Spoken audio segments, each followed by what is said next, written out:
Oke, bismillahirrahmanirrahim. Assalamualaikum warahmatullahi wabarakatuh. Masih bersama saya Alfian Trendura di Bisara.id. Insyaallah hari ini kita ada kelas muamalah di Helper di Jakarta, di daerah Cawang ini Mas ya? Siap, Daerah MT Haryono. MT Haryono. Buat teman-teman, insyaallah nanti pembahasannya cukup menarik. Kita akan ngomongin tentang yang 5 akad. 5 akad ya, 5 akad sekaligus hari ini, mulai dari akad jualah, terus wakalah, samsaroh, ya, wadiah, apa lagi satu lagi? Ariyah. Nah, apa itu teman-teman? Waduh, mesti banyak teman-teman yang belum tahu istilahnya ini ya. Tapi ini sebenarnya ada di istilah-istilah fikih muamalah itu dijelasin udahan. Nah, buat teman-teman yang belum ya gabung dengan alumni Bisyarah, silahkan ikuti kelas-kelas Bisyarah selanjutnya. Nanti kita lihat, kita simak sedikit cuplikan dari acara kita. Asik, seru, dan insya Allah banyak ilmu yang teman-teman bisa dapat ya. Hari ini sudah siap? Tat? Siap, insya Allah siap. Kita pakai ruangan khusus nih. Nah ya, ini beda dari yang lain-lainnya, emang spesial ini buat teman-teman di Jakarta ya. Thank you. Tetap stay tune di Bisyarah Channel. Subscribe ya, subscribe. Nyalakan lonceng.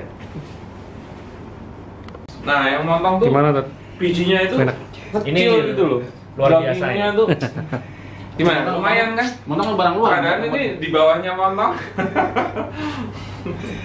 Sip dah. Tapi kalau montong puas Pak makan montong. Enak, Luar betul. biasa. Iya, jadi kalau sekilo 170 gitu. Jual mustari. Jadi yang namanya simsar atau maklar itu adalah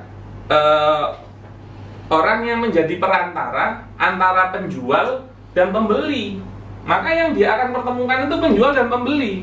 Sedangkan kalau dia maklar bertingkat, itu menemukan penjual dengan maklar yang lain. Iya kan? Bahkan nanti ketemu maklarnya ini kalau bertingkat lagi, nemuinnya ya sama maklar gitu loh. Jadi maklar sama maklar, maka dia tidak memenuhi yang namanya maklar syar'i yang dimaksud di dalam akad samsaro. Nanti kita bahas di akad samsaro tersebut. Kita jalan-jalan di Jakarta ya, kemarin ketemu calon klien ada di Jakarta Barat, kemudian kita juga lanjut tadi bareng teman-teman untuk belajar muamalah bareng ya, teman-teman komunitas anti riba ya. Dan hari ini kita lagi mau ketemu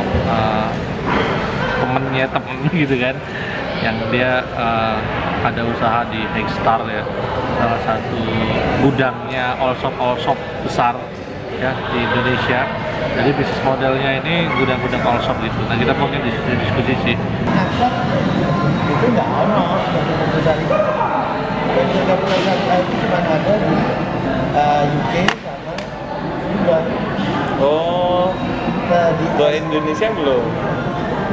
makanya ngomong dari Mas, kalau bisa coba dieksplor mengenai dokumen syariah. Karena di Indonesia itu banyak orang muslim yang ingin membantu UMKM. Tapi UMKM ini sebenarnya pengennya syariah. Kalau bank kan tidak pernah dengan syariah. Nah, intermediator itu sebenarnya kita jual saham atau menggadaikan saham yang sebenarnya tidak ada bunga. Kan mengikuti pertumbuhan bisnis. Terus ada valuasi. Nah, valuasi menurut perhitungan ilmu syariah aku nggak ngerti. Kalau perhitungan valuasi berdasarkan capital, aku ngerti. Karena kan memang kerjanya di situ. Tapi secara syariah, dia menghitung nilai perusahaan sesuai syariah. Oh iya, terus ayo tak kirimin buku. Pasti buku teko. Rumah yang macamnya. Apa dulu? Apa namanya? Keuangan. Kita bukan prinsip keuangan. Oh ya, prinsip keuangan syariah. Sekarang konco. Kita control. Nanti kalau nggak ngerti ngomong. Ya sebenarnya kan kami sendiri ini sedang mau proses membuat yang namanya aplikasi sirahberkah.id.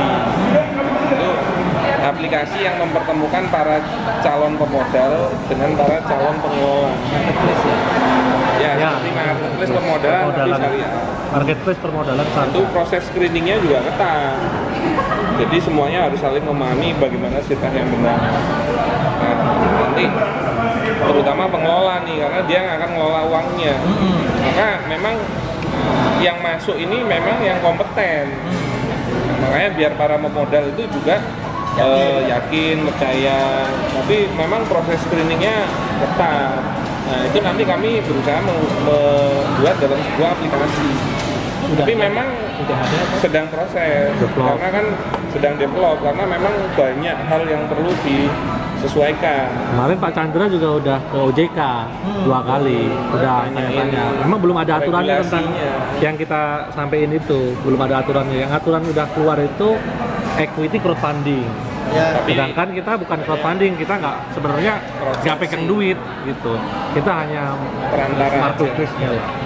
Kalau Nggak equity pegang duit. crowdfunding kan sebenarnya dia mengumpulkan. Iya, mengumpulkan dananya di dia. Dipegangin di dia. Makanya kan demi keamanan dia harus sertifikat OJK. Kalau ini kan cuma menyalurkan. Menyalurkan. Maka dana itu tersalurkan kalau pas akad saja. Kalau belum ya tetap dipegang pemodal. Dipegang pemilik. Iya. Nah itu memang prosesnya panjang, dalam artian dia melalui beberapa tahap, termasuk dari sisi bisnisnya. Dia harus bisa membuat proposal, dia harus bisa membuat proyeksi, terus juga membuat laporan keuangan, itu harus lewat. Kalau ecek-ecek ya kami juga nggak mau. Nah masalahnya pada kebentur enggak, karena jangan sampai dia juga ngelolanya salah. Sebenarnya ada data yang bisa digunakan, yaitu data transaksi dan data inventory. UMKM ini kan funder, ini anggapnya lender gitu kan ya. Nah, sebenarnya untuk kesini mereka kan butuh data nih, yang seperti sampean tadi omongin.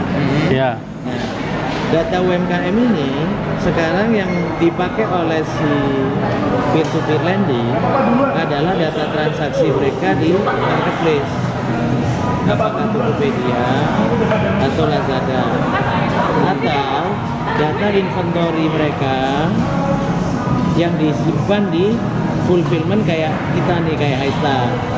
Karena kan di situ ada stok inventory yang sudah divalidasi. Intinya adalah semua itu harus ada digital data. Nah, digital data ini sebenarnya data transaction ada di marketplace atau di web store mereka atau di data 3PL. 3PL itu maksudnya kurir. Kenapa di kurir? Di kurir ini ada data volume transaksi, gitu kan? Nah, volume transaksi ini berapa invoice yang dibayarkan mereka ke 3PL.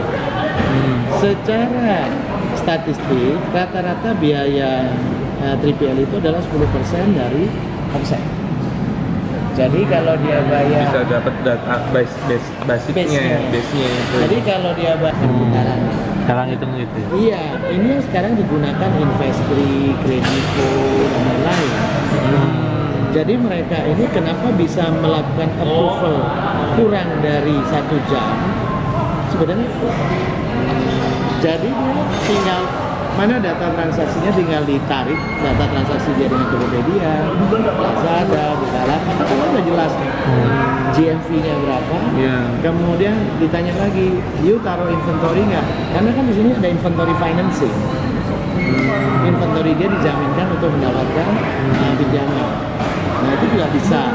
Atau berapa jumlah inventory yang ada di fulfillment? Datanya mana? Nilainya berapa? Kan ini udah ada. Atau data 3PL berapa transaksi dalam 1 bulan? Nah ini sebenarnya yang data yang divalidasi. Nah akhirnya dari data inilah dia bisa inform ke fundernya bahwa ini eligible. Karena berdasarkan data ini udah nggak perlu survei dan lain sebagainya. Karena real transaction, karena UMKM ini kan nggak repot. Yang pertama, yang kedua adalah mereka ini rata-rata butuh extra funding pada waktu big event 10-10, 11-11, 12-12 yang mereka dia butuh short term lending untuk event-event tertentu. Setelah itu dia kan back to normal. Berarti bisa per project gitu. Iya. Kalau dengan Nah ini yang sekarang banyak Per disupport momen. oleh si peer-to-peer lending ini. Oh. Makanya mereka tuh begitu ngajuin langsung keluar. Iya ya, Nggak udah. lama, kurang dari 1 jam. Soalnya sudah ada sistem Data.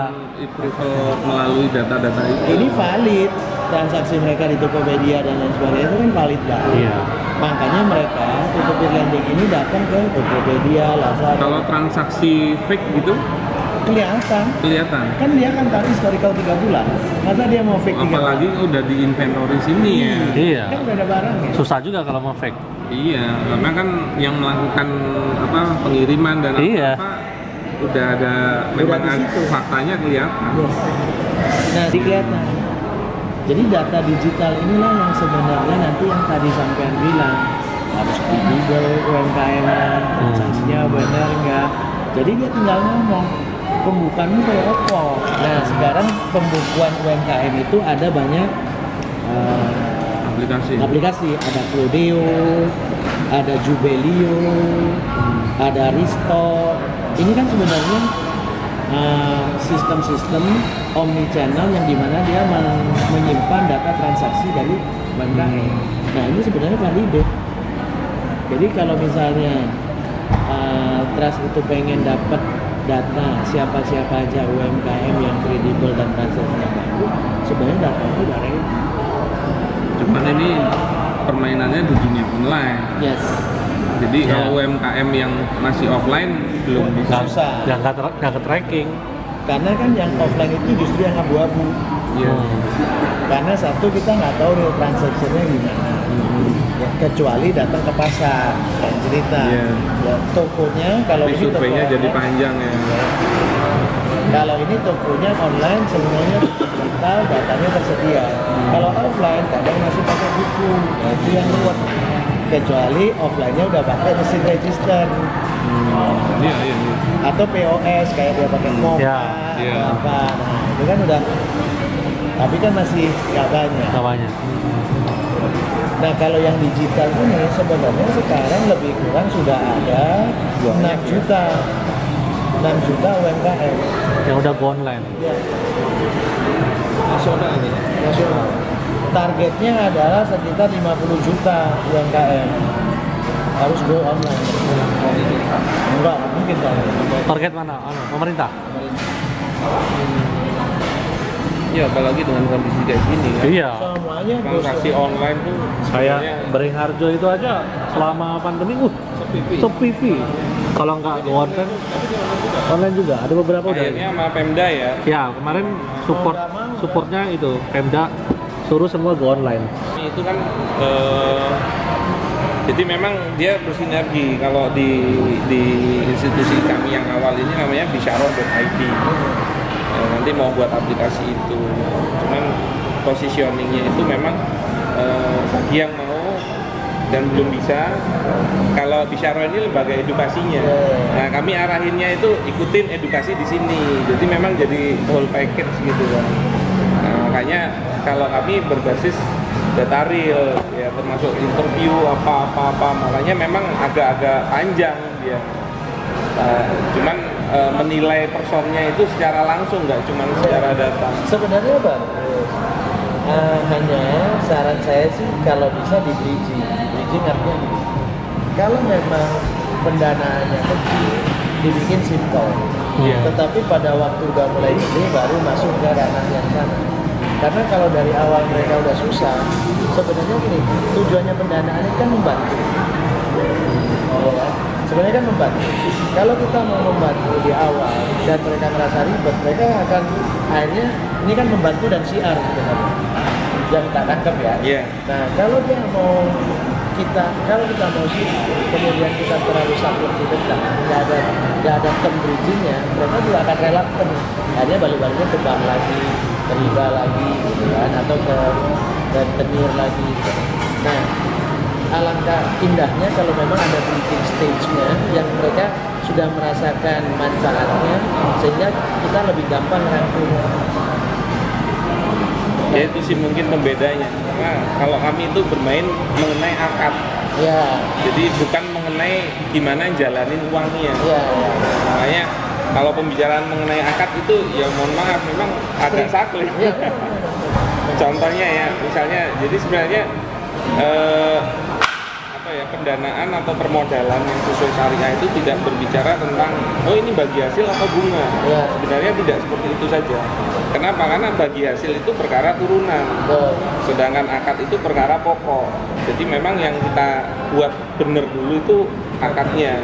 Contohnya begini, kalau akad nikah maka perkara turunannya itu nafkah. Tapi kalau akadnya pegawai, maka perkara turunannya gaji, kan begitu kan?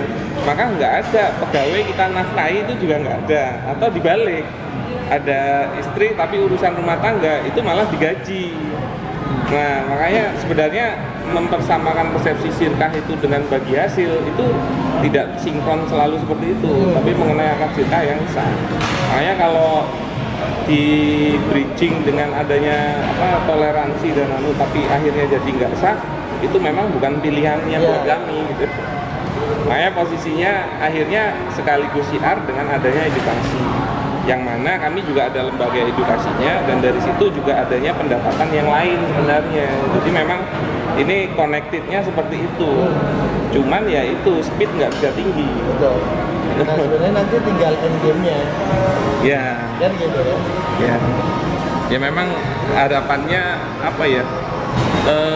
Memberi pemahaman tentang bisnis syariah ini kan memang sebuah kegiatan yang long term, Pasti.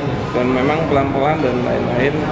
Nah itu lebih cepat terserap untuk orang-orang yang butuh, gitu loh. Makanya mumpung dia butuh, dia pasti membuka diri. Nah disitulah kita tembaknya. Iya, jadi sebenarnya bukan tentang keberhasilan pendanaan atau permodalannya, tapi memberikan awareness terhadap bisnis syariah itu dulu, gitu. Maka sebenarnya dia mau lewat kami atau tidak, kalau dia sudah paham, insya Allah dia melakukannya dengan cara yang benar. Gitu. Makanya memang tujuannya nggak serta-merta mengenai permodalannya. Nah, itu yang memang kalau mau main secara nilai besar, ya mengkhawatirkan kalau ternyata akadnya salah, ininya itu udah tambahan ya. Kalau kecil mungkin nilai kerja iya.